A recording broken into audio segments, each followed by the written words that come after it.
Okay, John, pretty robust display from your side today. How are the boys feeling? Oh, look,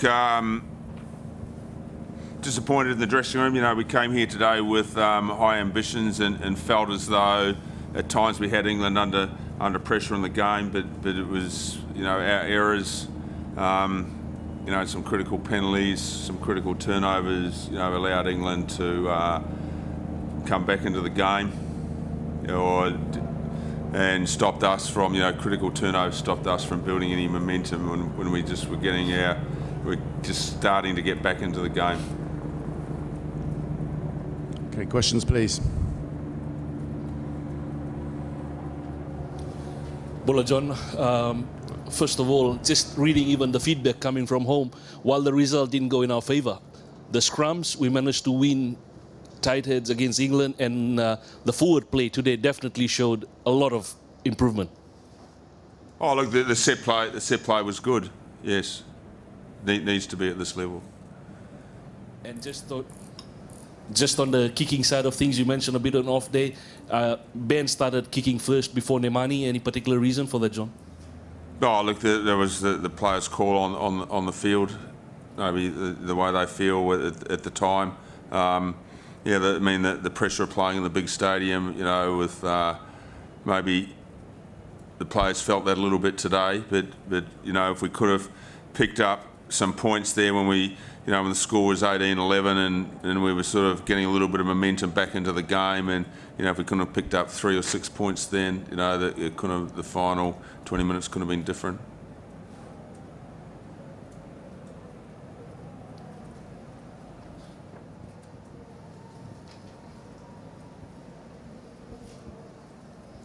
Can I ask, John, what you made of the television match official? There's been a lot of criticism of the amount of time it took to reach decisions, and what did you think of the decision-making in general? Oh, look, you know, I think it gets frustrating for everyone when those decisions take a little while, but you know, it's part of the game, and the officials have got to get the decisions right. So it helps. It actually helps probably for a better result in that the correct decisions are made. Akapusi, obviously a kind of mixed emotions today, disappointment obviously at the defeat, but particularly the middle part of the game. You must have been very pleased with that momentum and the play that Fiji brought to the table. Yeah, we were expecting that England will come out firing in the start of the game, and the boys pulled up a good performance. But we had to play an 80 minutes game, and we knew the task that is ahead of us. But yes, we managed to compete with them in the middle of the game, but we still need to finish the game. John, can you give what you thought of England today, tonight? Were they better than you thought, or just about what you expected? Oh, England, I think they could possibly be a little bit disappointed in their performance. You know, at times, you know, they start off looking quite dangerous in the maul, but didn't go on with that. And I think maybe they didn't take their opportunities in attack. But you know, really, I'm focusing on our team, and we've played England now, and we're moving on. You know, we've got another game on Wednesday, and that's where we're looking. John, commiserations. What was your message at half-time? You were winning the physical battle and it was clear as daylight, yet you couldn't take your opportunity. So what do you say to the boys at the break? To be more patient, play to our systems. I felt at half-time that when we had some ball and created some phases that we had England under a lot of pressure, but critical mistakes were letting us down and not enabling us to build on that initial pressure. You know, at this level of the game, errors cost you dearly. You know, quality side like England will take their advantage from a turnover or a kick that doesn't go to touch or a poor kick chase, and they did that tonight. Q, Bola once again. Just a quick one. Just watching you on the field itself tonight, at times you did seem a bit frustrated with the match official decision. I know it's not in our nature to point out match officials, but was it frustrating there, those little things that didn't go our way, which seemed to be going England's way? Well, at the end of the day, it's the referee's call is the final say. He has the final say in the game. Yeah, it was a bit of frustration with a few calls that he made, but we still had to move on and carry on playing.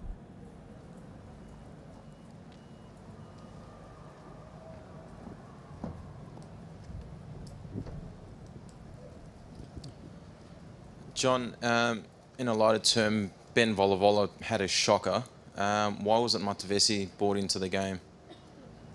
Oh, look, I would disagree with your comment there. I think that's unfair to make a statement like that.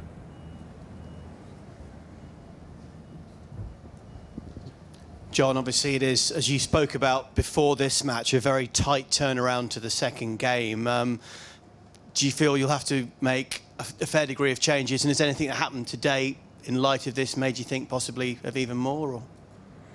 Oh, look, you know, looking forward to Wednesday. I mean, in terms, you know, the coaching staff, we've been doing a lot of work on the Australian game, and you know, very different game to England. I mean, Australia play a very different game, and which will require a different approach from us.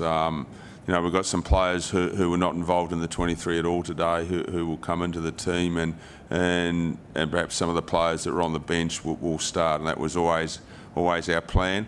But really, you know, we've got 5 days now. You know, good recovery tomorrow, and our travel tomorrow, and some sharp training sessions. We'll brush up on a few areas where we made errors today, and we'll learn a lot of lessons from tonight, which will help us next Wednesday.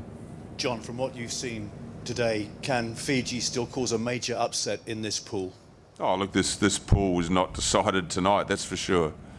And you know, I think all these upcoming games. I mean, I think, you know, England are probably looking at their game and saying they're going to have to sharpen up for their games against Australia and Wales as well. So, you know, the pool is far from over, and a lot of things are going to happen between now and the final weekend on the 10th of October. John, what areas do you think of the performance you have to improve in order to get a result against Australia on Wednesday? Oh, look, you know, we have to be a bit more patient. You know, the players really have a great desire to play, and that is fantastic. And they really want to play and run with the ball and move the ball to look for opportunity. But there's just times in the game, and especially in Test match rugby, where you need to be a little bit more patient. We need to hold on to the possession for longer periods of time, not trying to force the play so much, but actually build some better opportunity. Akapusi, your players did a very nice lap at the end of the game, and I think that was very well received. Did they enjoy the atmosphere out there and the welcome they got from the fans? Yes, we did. We did enjoy the welcoming from the fans, and it's a privilege for us to be participating in these big tournaments, and yeah, we really enjoyed it.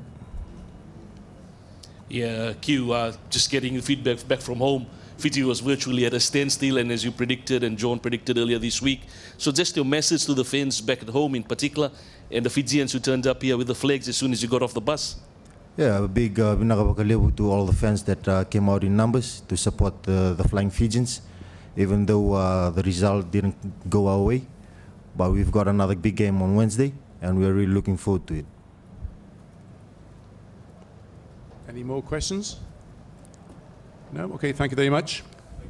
The England press conference will follow shortly.